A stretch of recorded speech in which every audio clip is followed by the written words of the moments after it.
Hare Rama, Hare Rama, Rama Rama, Hare Krishna, Krishna Krishna, Hare Hare, Hare Rama, Hare Rama, Hare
जय ओम विष्णुपाद परमहंस परिव्राजक आचार्य शूद्र सत्य श्री श्रीमद वैतरणारविंद भक्ति वेदांत स्वामी श्रील प्रभुपाद की जय।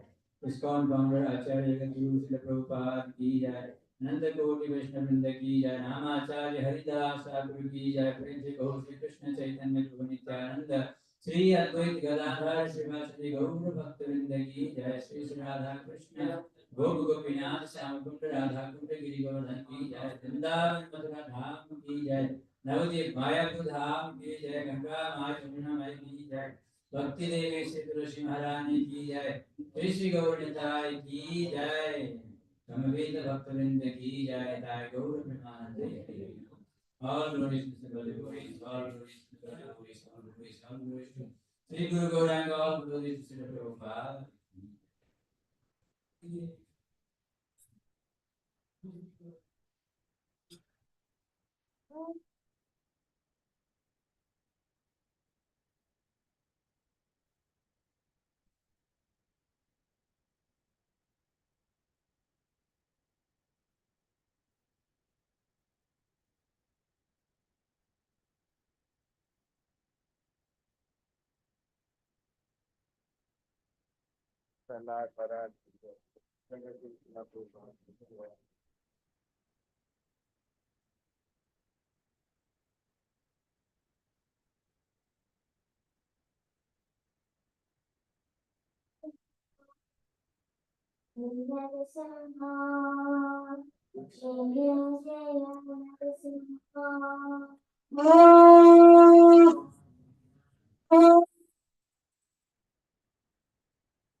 Krishna Prabhuji.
Hare Krishna, Krishna Krishna, Hare Hare, Hare Rama, Rama Rama, Hare Hare.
अभय चरणारविंदे श्री भक्ति वेदांत स्वामी प्रभुपाद की जय, कोटि वैष्णव की जय, आचार्य हरिदास ठाकुर की जय, इस्कॉन आचार्य श्री प्रभुपाद की जय।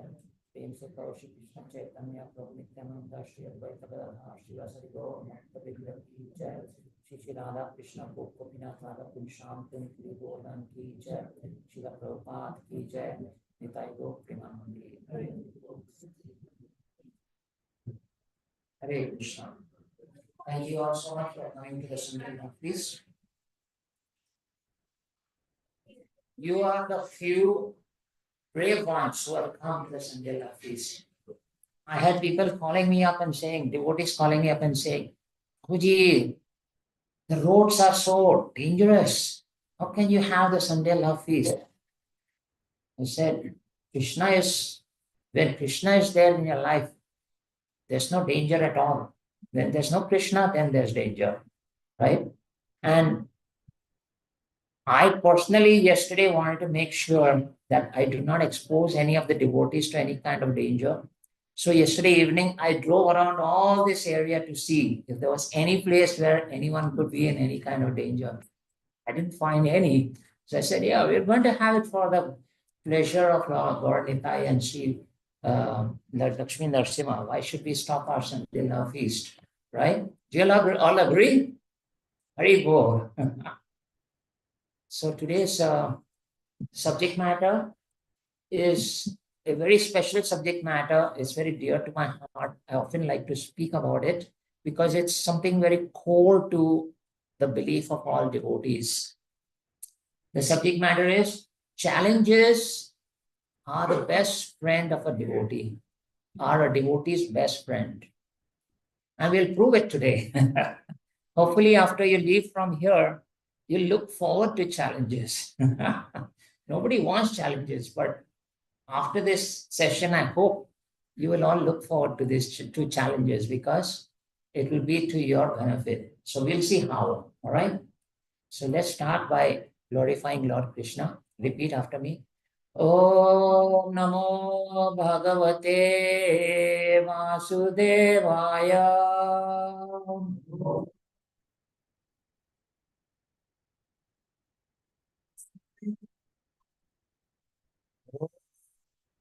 Namo Bhagavate Vasudevaya.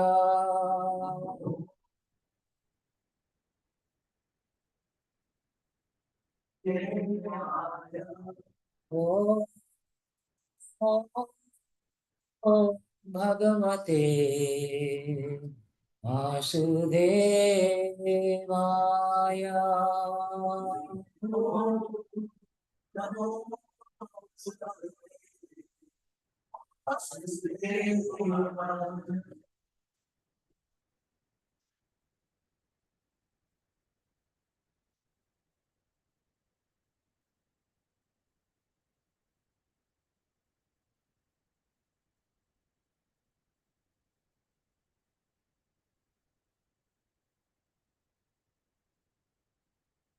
So we're going to read first from a verse from the Srimad Bhagavatam, a very famous verse.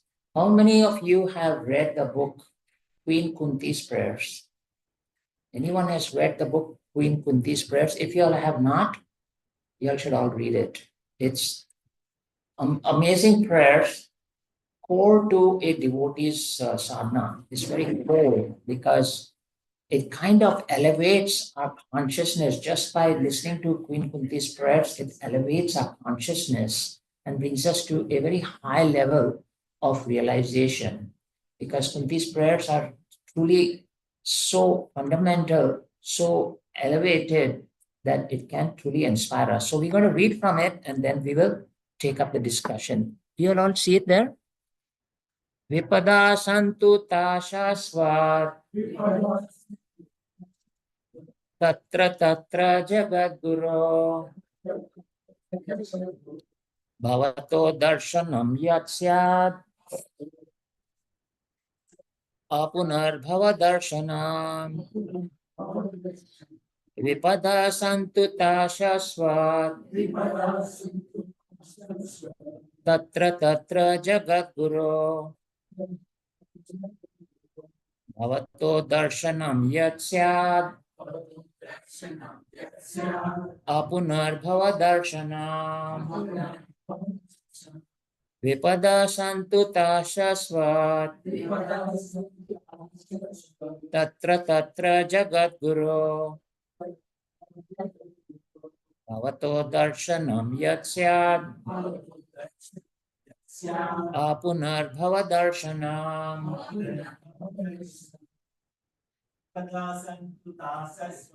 vipada santu tashasvat tatra tatra jagadguru bhavato darshanam yat syat apunarbhava darshanam. Vipada santu tashasvat tatra tatra jagadguru bhavato darshanam yat syat apunarbhava darshanam. Vipada santu tashasvat tatra tatra jagadguru Bhavato darshanam yatsya punar darshanam. Mataji's. Vipadaha santu ta shashvat tatra tatra jagadguru bhavato darshanam yasyat punar darshanam. Anyone else? Vipadaha santu tatra tatra jagadguru darshanam yasyat darshanam. Mataji.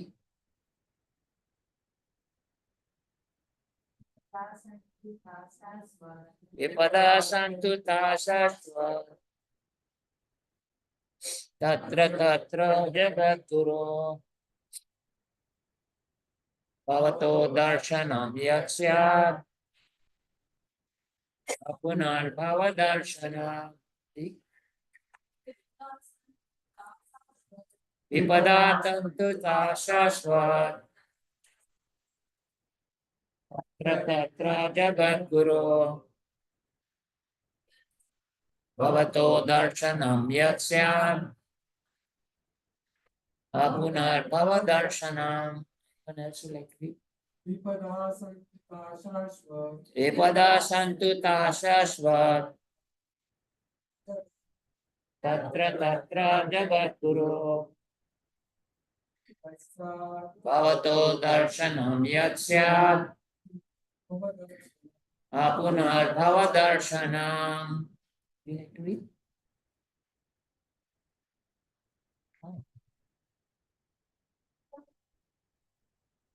Vipada santu tasasva tatra tatra jagatguru bhavato darshanam yatsya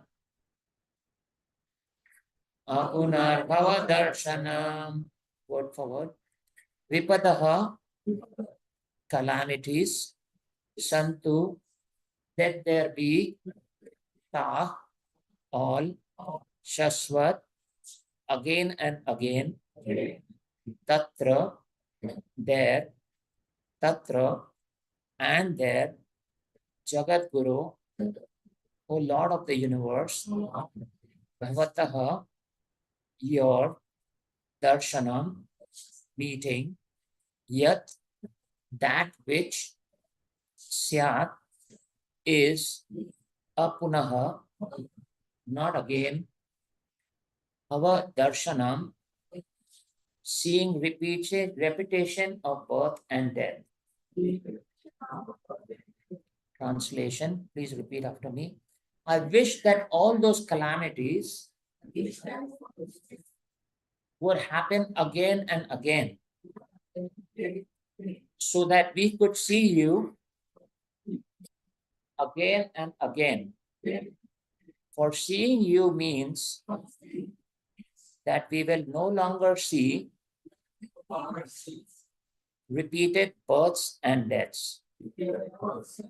Purport by His Divine Grace, Abhay Charnaravinde Shila Bhaktivedanta Swami Prabhupada Ki Jai. Generally, the distressed, the needy, the intelligent, and the inquisitive who have performed some pious activities worship or begin to worship the Lord.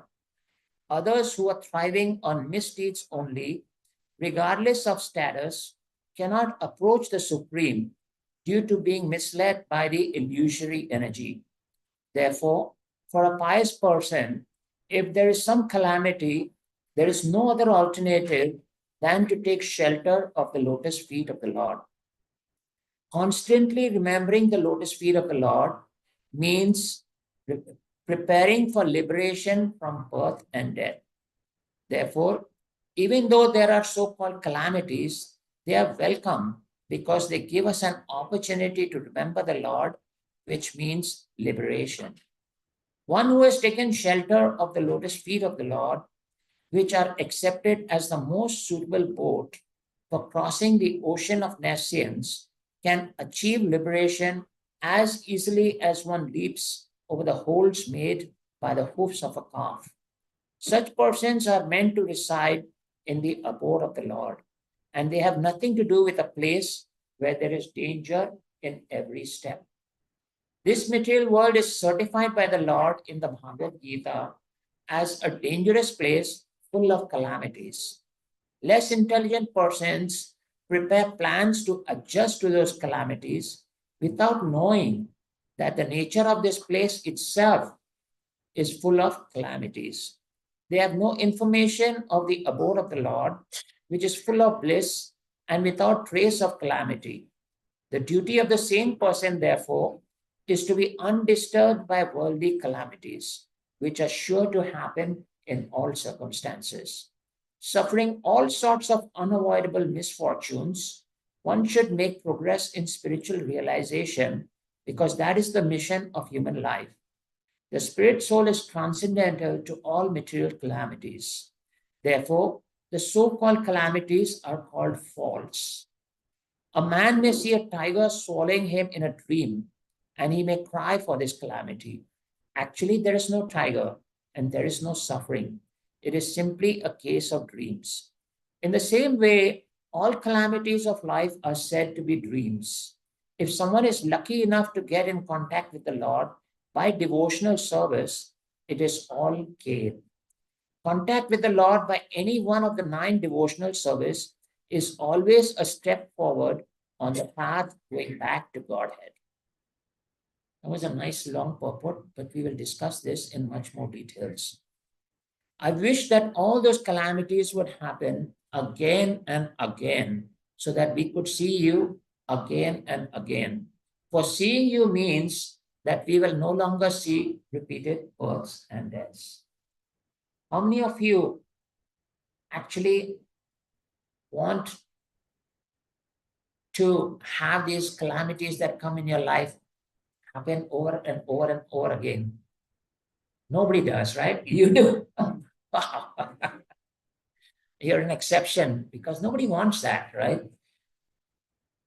The thing is that Mother Kunti is at a very elevated stage, and she is at a stage where the Pandavas have won the war and the entire kingdom belongs to them.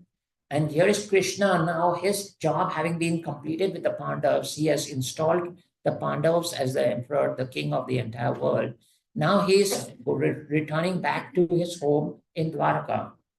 So at that point, Mother Kunti becomes very emotional because all this time, Krishna was with them. And all this time, they could see Krishna face to face.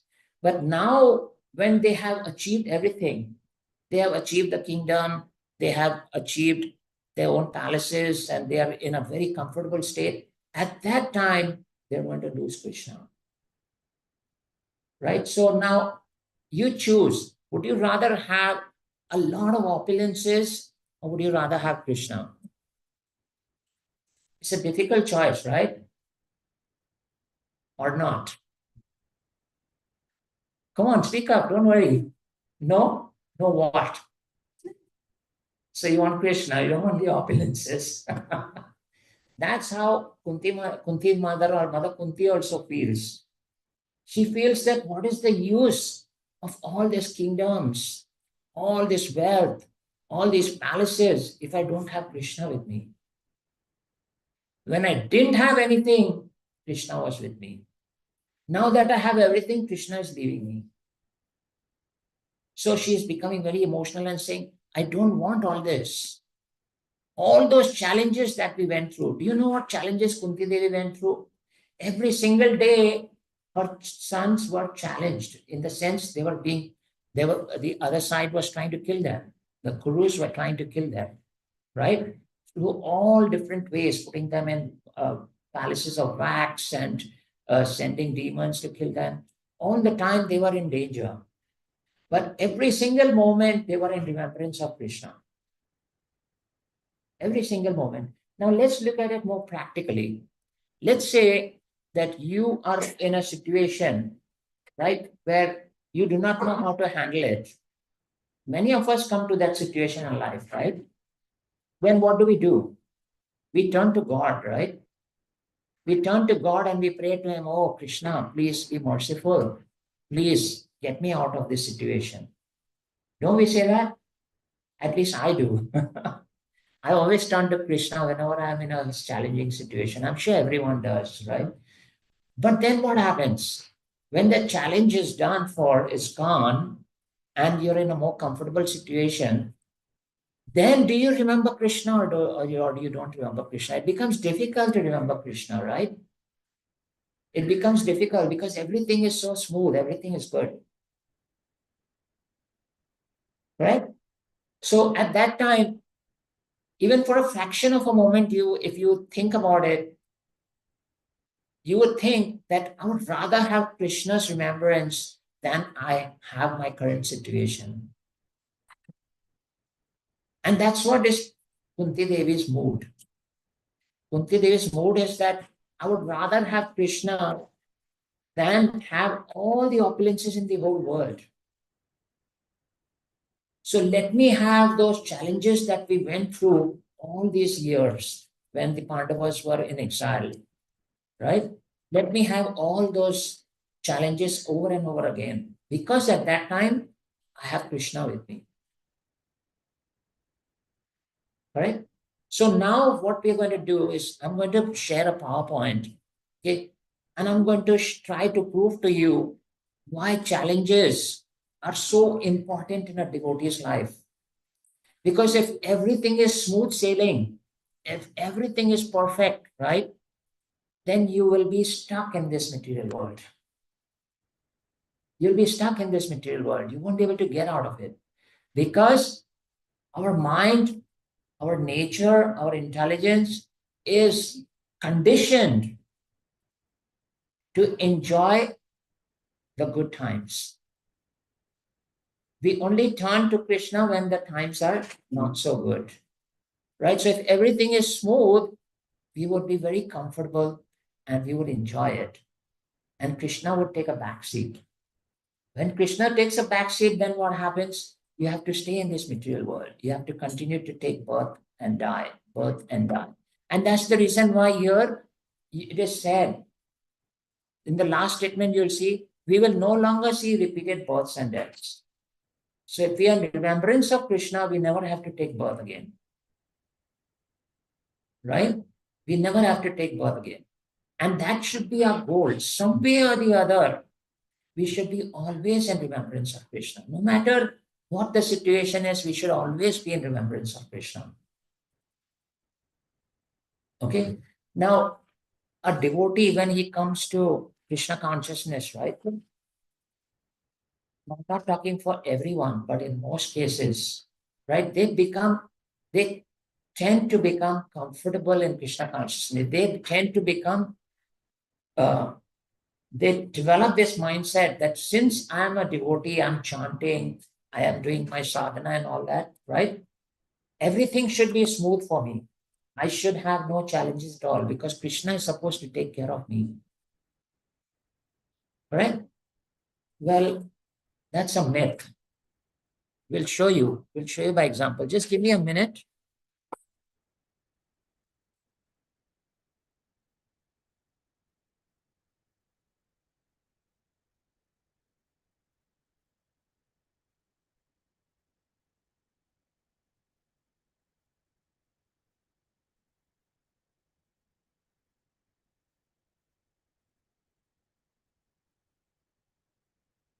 So while this comes up,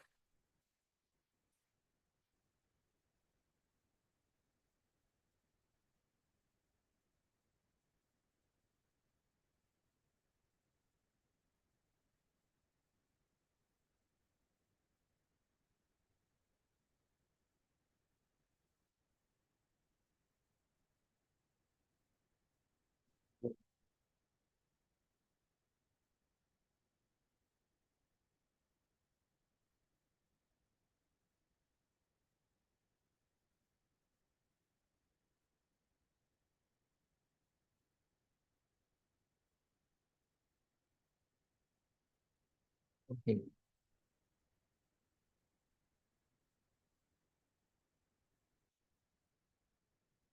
So in the Bhagavatam, it says that there's this beautiful verse that we will just read the translation.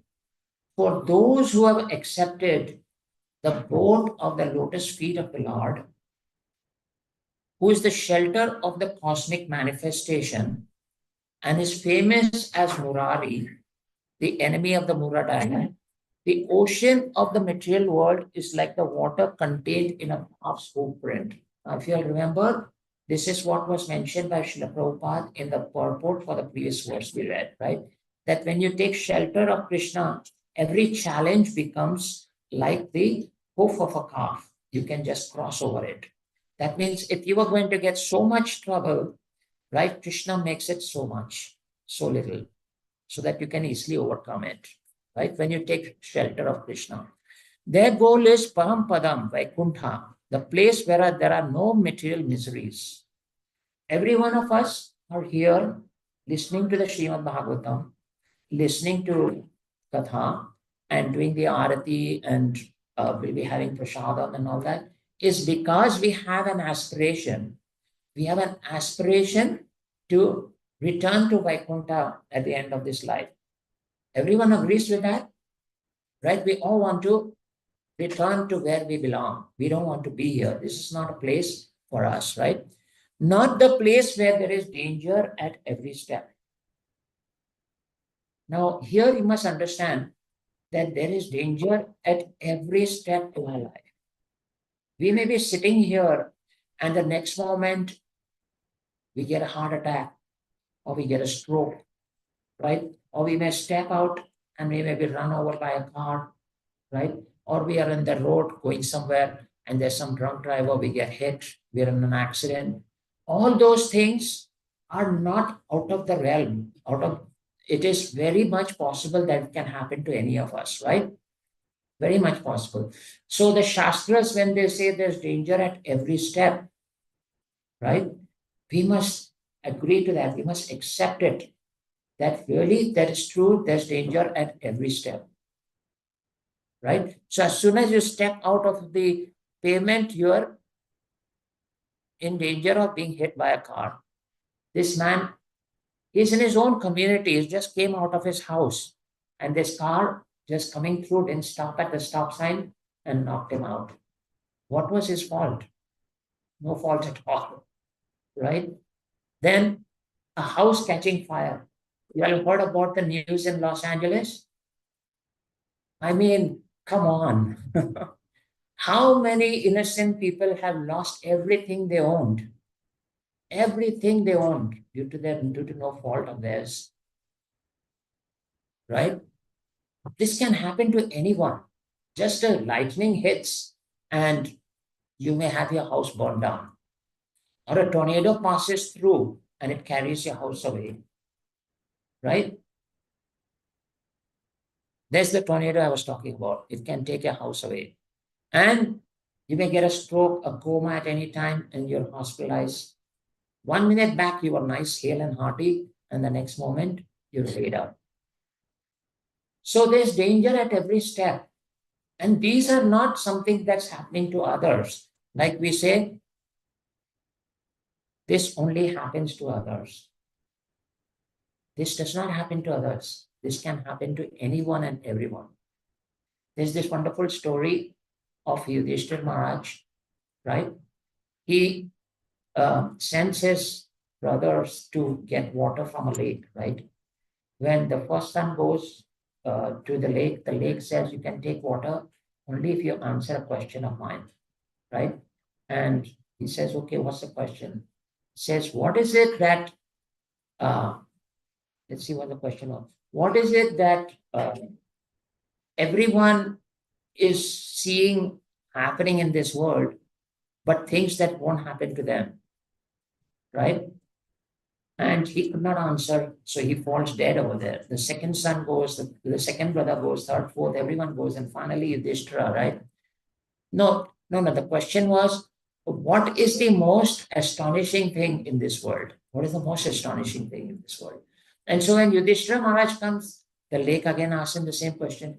He says, yes, in this world, everyone is dying. But others looking at the person dying are thinking this is not going to happen to me. Right? And this is exactly what is being portrayed here. We're seeing others going through these calamities, and we're thinking this is not going to happen to me. God bless, it should not happen, but you should be prepared because at any moment, anything can happen. Danger is there at every step. Right? So we should not say this only happens to others. That is very dangerous. That kind of thought process is very dangerous. Right?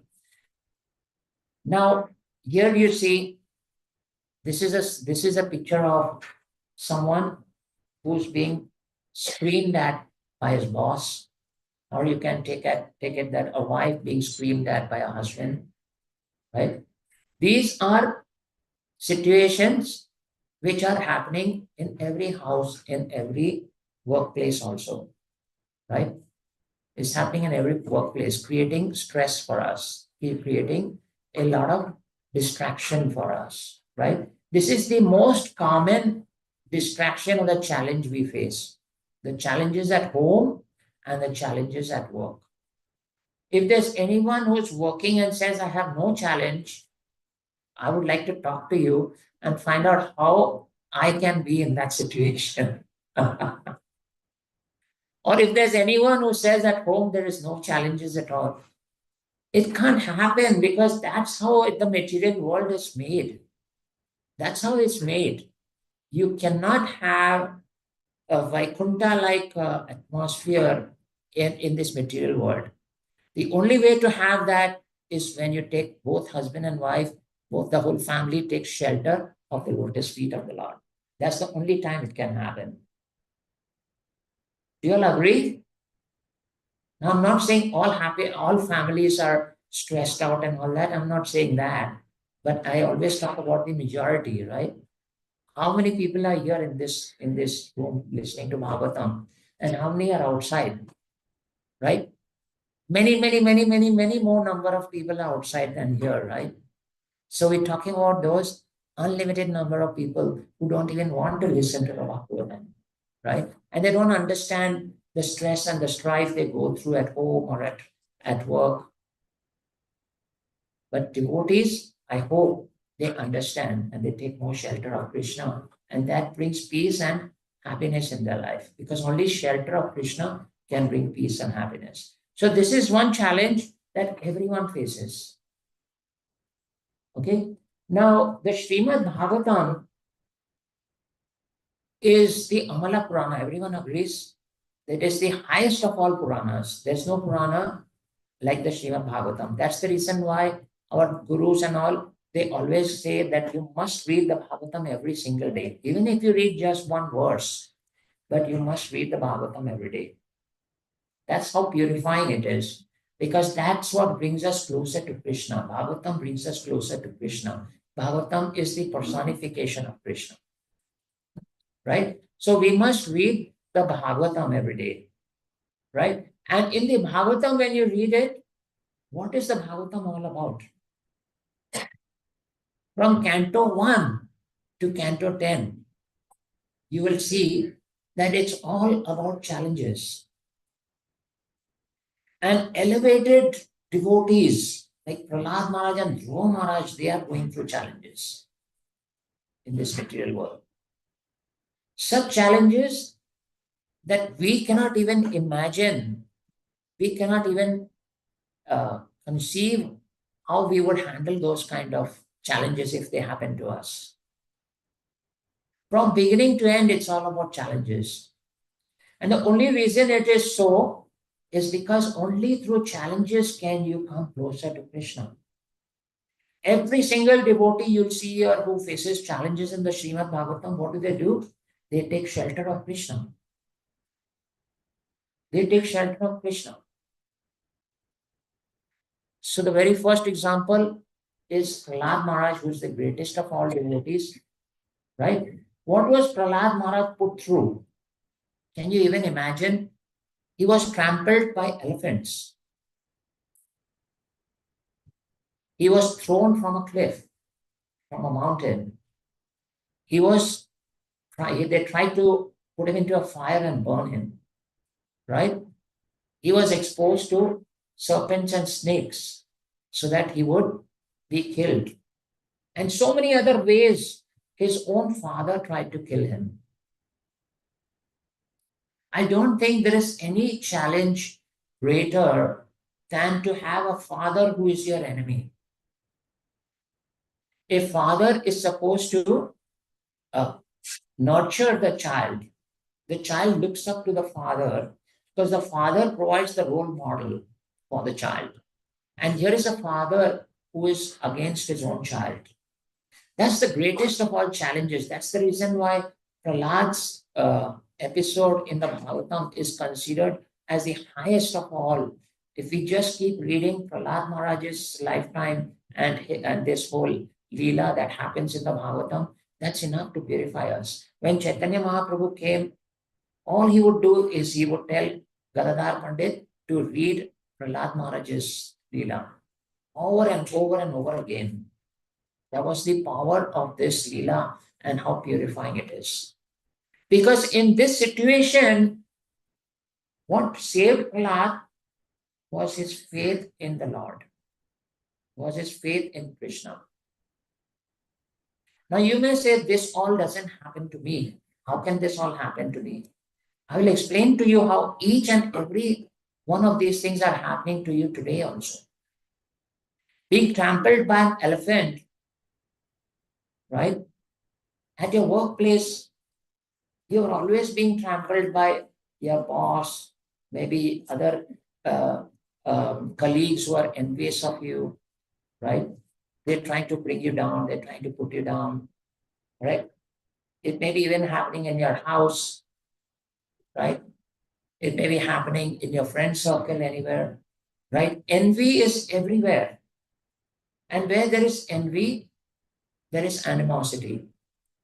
Duryodhana was envious of the Pandavas. That was the basis of all the enmity between Duryodhana and the Pandavas, was his envy. So envy is everywhere, right? So just like the elephants are trampling Lord Maharaj, this envy of friends, your bosses at work, at home, anywhere, you're being trampled also through by that enemy, by that envy. And the only shelter you have is Krishna. When you take shelter of Krishna, then you become more tolerant. You can actually overcome this envy. When you're being thrown off a cliff, that's a very simple example, right? When you're let down, when someone betrays you, right? That's equivalent to being thrown off a cliff. Then being put in a fire, you're every day in going through this fire of this material world. That is why every morning we pray to Krishna, we pray to a spiritual master, right? What do we say early in the morning? What prayer do we offer? Anyone? Samsara dava nalalida loka, right? This whole samsara is a burning fire. We are burning in this fire. We are burning in this fire. And so we pray to our spiritual master, please keep me safe from this fire. Please keep me out of this fire. Protect me. We're all in this burning fire of this material world. And snakes, do I have to say anything about that? Sometimes our best friends are our worst enemies. I'm not being negative here. I'm just stating facts, okay? Right? Those who appear as friends are not always your friends. They are your friends as long as they can get something out of you. You can yourself introspect, yourself examine, right? You see for yourself. But when you take association of devotees of Krishna, right? There you develop a kind of relationship. Like Balabhadra Prabhu was talking last week about the 6 types of relationship, right? where you exchange in confidence, you listen in confidence, and you speak your mind in confidence. Then you give prasadam and you take prasadam, right? And the third one is you give gifts and take gifts, right? That's the kind of loving relationship between devotees, right? Devotees are always trying to help other devotees to progress in Krishna consciousness. They are not trying to pull anyone down. They will never try to pull anyone down. As soon as you are better than your friend, that friendship is going to end. Okay? As soon as you're better than your friend, that friendship is going to end. Whether you accept it or you don't accept it. Okay? Because that's how this material world is. That's how this whole material world is built. Duryodhana could not tolerate that anyone is better than him or higher than him. He could not tolerate, and that was the cause of all his problems. Dhritarashtra was always in the mode of ignorance. He was so attached to his son that he would not make any decisions on his own. He would pass it on to his son. Whatever my son says, I'm okay with that. Even when Krishna came as the Shanti Dut to Dhritarashtra and offered such a beautiful proposition that just give 5 villages to the Pandavas and you can keep this entire kingdom, entire empire. Dhritarashtra said, I agree with what you're saying, but the decision has to be made by Duryodhana. Whatever he says, we will go with that. That's sort of ignorance. When you know something is right and you still don't want to act upon it, you want someone else to act upon it. And then what happened? He lost all his sons. He lost his entire family. He lost his kingdom. He lost everything. That's what mode of ignorance does. Duryodhana, mode of passion. Why 5 villages? I will not even give land which is equal to the head of a pin. You've seen a pin, right? What is the head of a pin or a needle? Right? What is that? That is, he is not ready to give that too. So ultimately, Krishna had no choice. He told the Pandavas, you have to fight. Even then, Arjuna being in the mode of goodness in Bhagavad Gita in the very beginning, we see, he says, I will not fight. These are my own relatives. This is my guru. These are my friends. You want me to kill them? How am I supposed to do this? But Krishna says, it's not important whether they are family. It's not important if they are your friends. You're a Kshatriya. It's your responsibility. It's your duty to fight. It's your duty to fight. And then we heard the entire Bhagavad Gita, how Krishna presented the Bhagavad Gita. And finally, Arjuna was convinced. Arjuna said, whatever you want, I will do. Whatever you want, I will do. And then we had that whole war in which the entire Kuru dynasty was destroyed. Right? So we have all these challenges. And we may say, that's Prahlad, not me. But I just showed you how all this is happening to you as well. May not be at the level of Prahlad, but it's happening to you. You're just not realizing it. You're just not realizing it. But you're going through it. If you equate yourself with Prahlad, then comes your faith. Prahlad's faith was such that when his father asked him, is Krishna in this, is your Lord in this pillar? He didn't hesitate for a single minute. He would have thought, man, if I say yes, and if God is not there, then what will happen? But did Prahlad do that? No. Immediately he said, of course he is there. Of course he is there. When he says, of course he is there, how can the Lord not be there? Tell me that. How can the Lord not be there? And we saw he came out in this most ferocious and beautiful form of Lord Narasimhadev and saved his devotee. So if we take shelter of Krishna, right, we must take it with full sincerity and be totally convinced that this is my only savior. No one else in this material world can save me. Not my brothers, sisters, not my father, mother, not my family, not my friends. No one I know can save me other than Krishna. Until and unless we come to that faith, until and unless we come to that point of taking complete shelter of Krishna, right? Then all the Hiranyakashipus of the world will keep winning. All the Hiranyakashipus of the world will keep winning. If you want victory, then you have to have Krishna as your charioteer. Arjuna won because Krishna was his charioteer. After Krishna left, Arjuna could not even defeat the dacoits who came to steal the wives of Krishna. He could do nothing. He was so impotent. But because Krishna was with him, he could defeat the entire Kuru army. Entire Kuru army. So we must take shelter with faith and sincerity, not just words, not lip service. We must be convinced that my only shelter is Krishna. No one else can help me.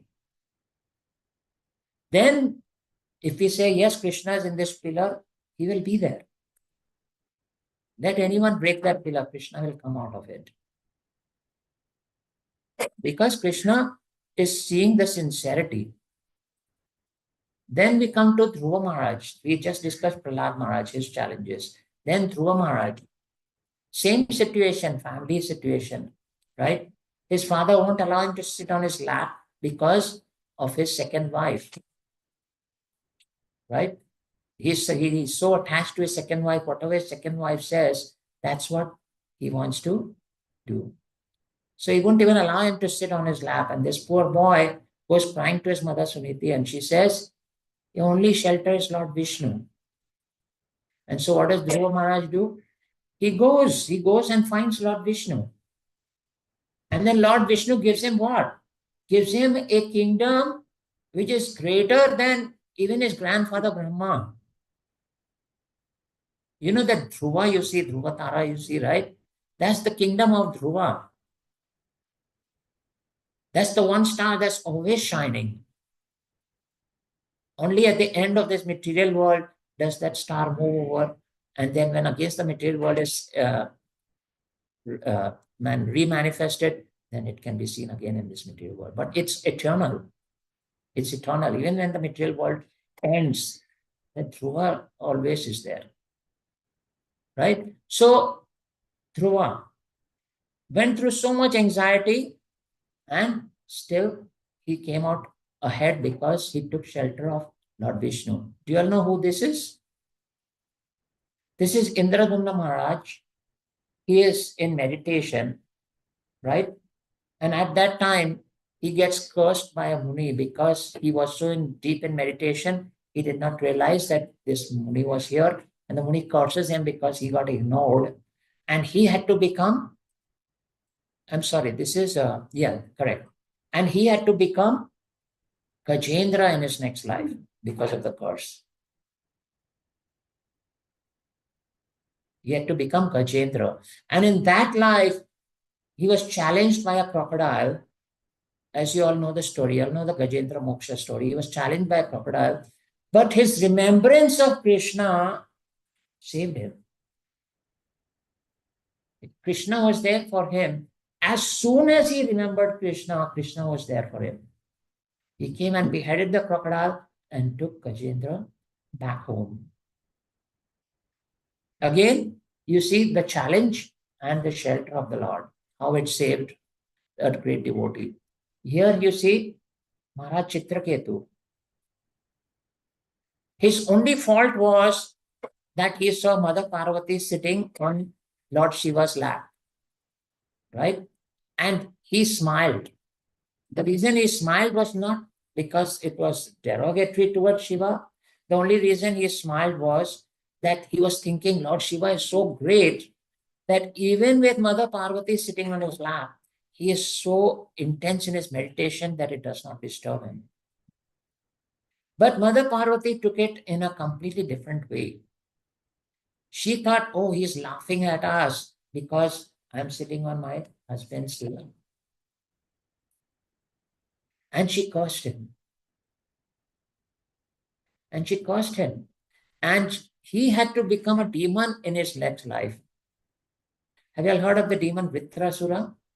Right? He had to become a demon. But in that life also, he never forgot the Lord. The most famous prayers in the Bhagavatam is Vritrasura's prayers. We recite it, at least I recite it every day, every morning, because it gives me strength. Vritrasura, the demon, but the prayers are so powerful that just remembering those prayers can give us so much strength in the Bhagavatam.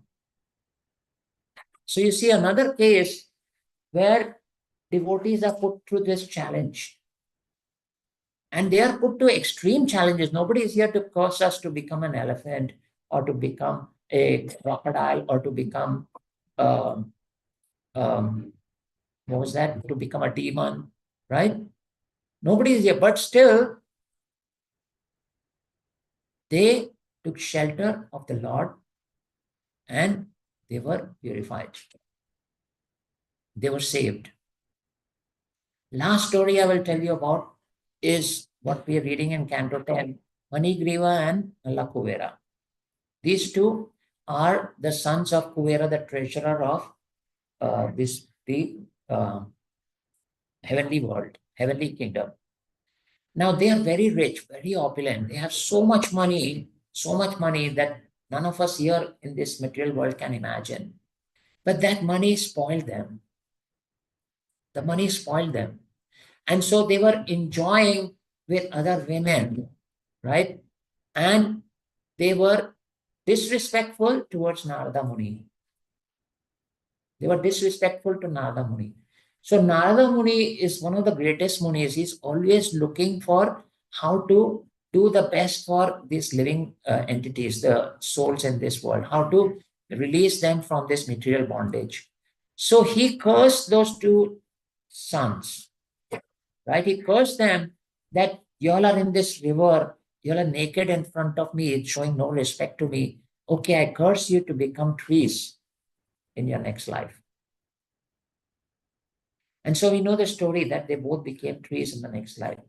But Narada Muni is not a Muni who just curses and then leaves it at that. He thinks way ahead of that. He was thinking that if I curse them to become the trees, I should also provide for them to be liberated after they have served their punishment. And so he cursed them to become trees. But where did he curse them to become trees? In the courtyard of Nand Maharaj, where Krishna was supposed to appear. So for many, many years, they were trees standing in that courtyard. But when Krishna came in the Damodar Leela, as all many of you know, he brought those two trees down. And from those two trees came Manikriva and Nalakuvera. They got darshan of the Lord, purified, and went back. Right? This last story I'm telling you is the only reason I'm telling you this is because the Lord Krishna or his devotees are very merciful. Very merciful.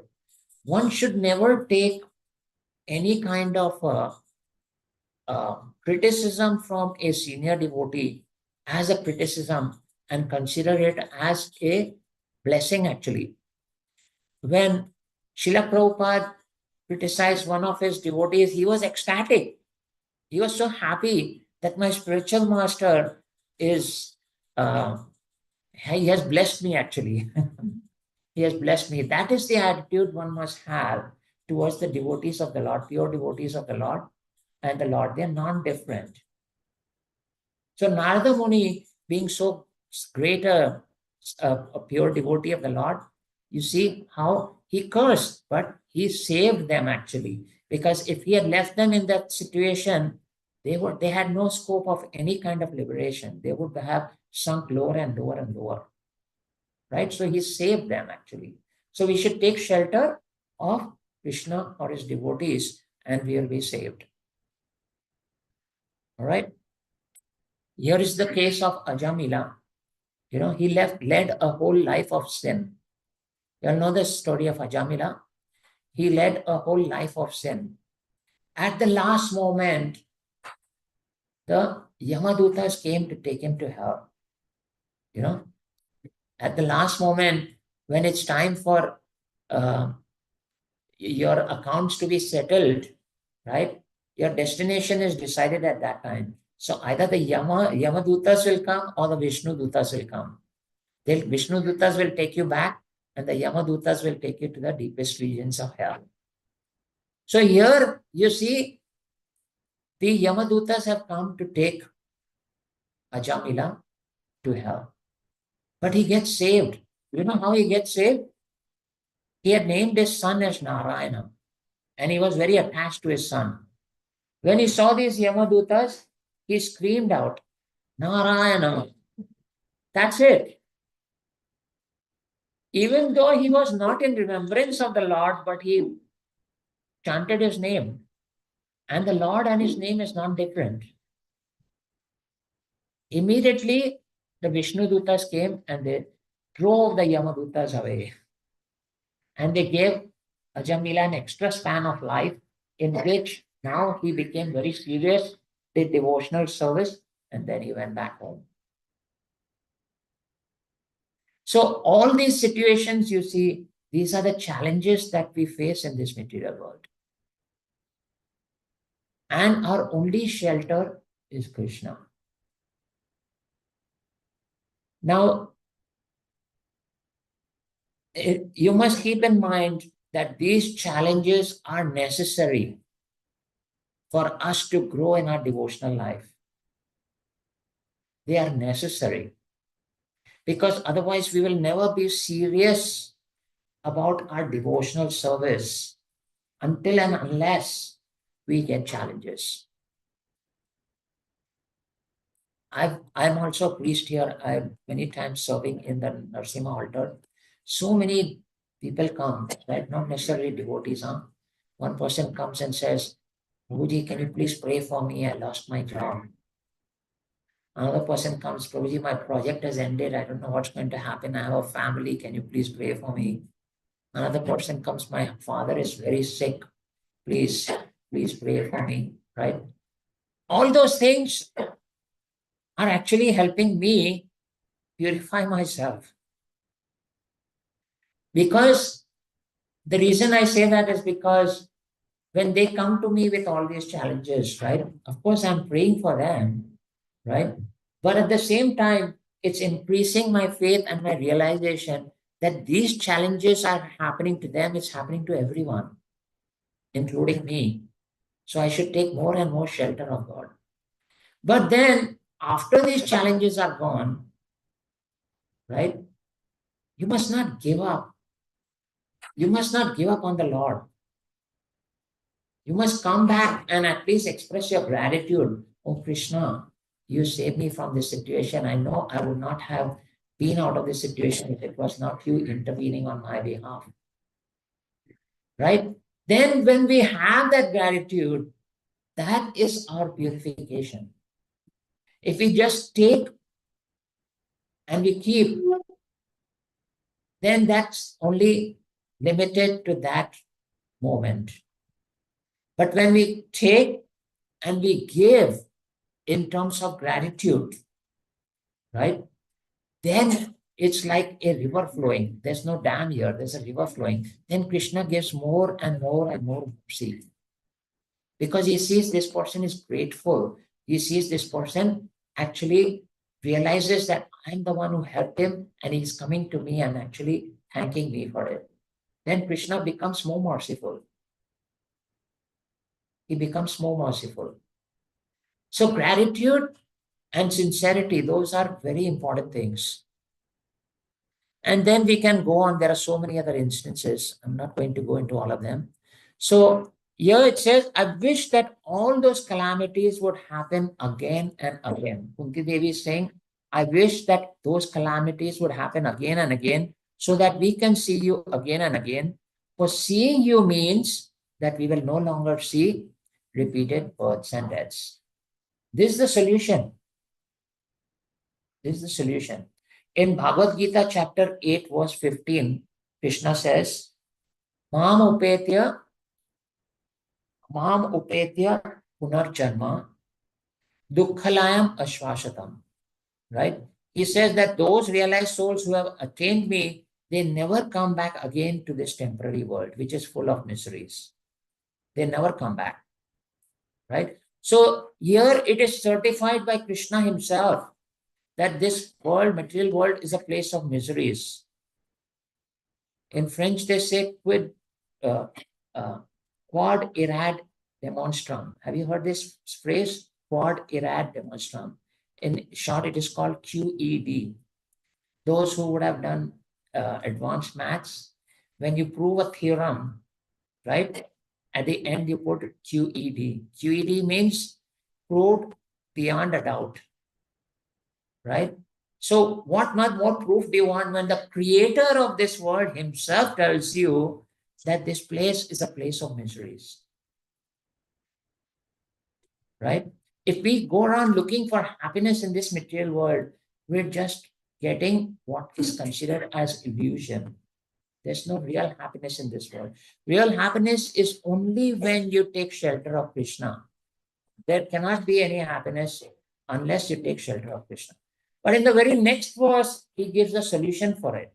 Krishna, he says, Dukkhalayam Ashwastam. And the next verse, he tells Arjuna in 8:16, he says, Brahma Bhunal Loka Punaravartino, Arjuna.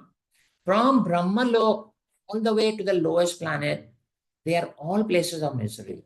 Don't think that if you go to the heavenly planets, you'll be happy. Okay? From Brahma Lok all the way to the lowest planet, they are all places of misery. No question. No place where you can go and say, now here I will get real happiness. Right? Punaravartino Arjuna. Mam upetya tu konteya punar janmana vidyate. But if you take shelter of me, if you come to my abode, then you will never have to take birth again. That's the solution. That's the only solution to get permanent happiness, to get out of this world of birth and death, to get out of this world of misery. Right? So how do you do that? Krishna says, Man manabhav mad bhakto Riyaji mam namaskuru. Just do these four things. What four things? Always think of me, become my devotee, worship me, and offer obeisances unto me. Just if you do those four things, then Krishna will take care of you. Right? This is a very important verse in Bhagavad Gita. So what is the essence of Bhagavad Gita?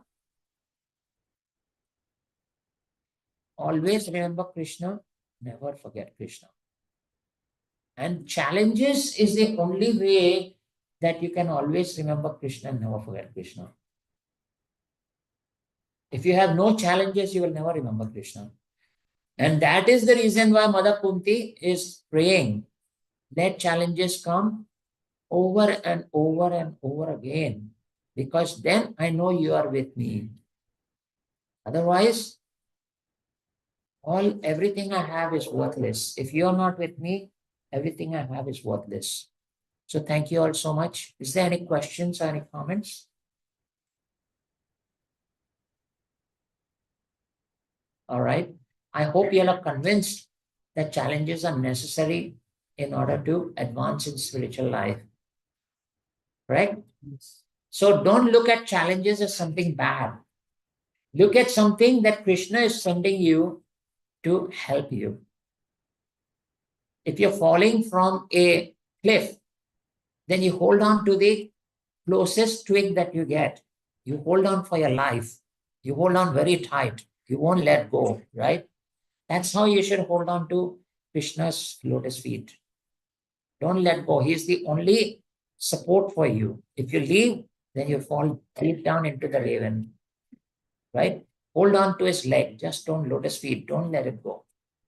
And all the miseries, every other challenge, everything will be taken care. It will become like the hoof of a calf. You can easily cross over it. Right? Thank you so much. Hare Krishna. So, Madhurya Gopal Prabhu, we are celebrating a birthday, right? They are not here, but what we'll do is we'll cut the cake on their behalf. They told us to cut the cake on their behalf and pray for them. So that's what we will do.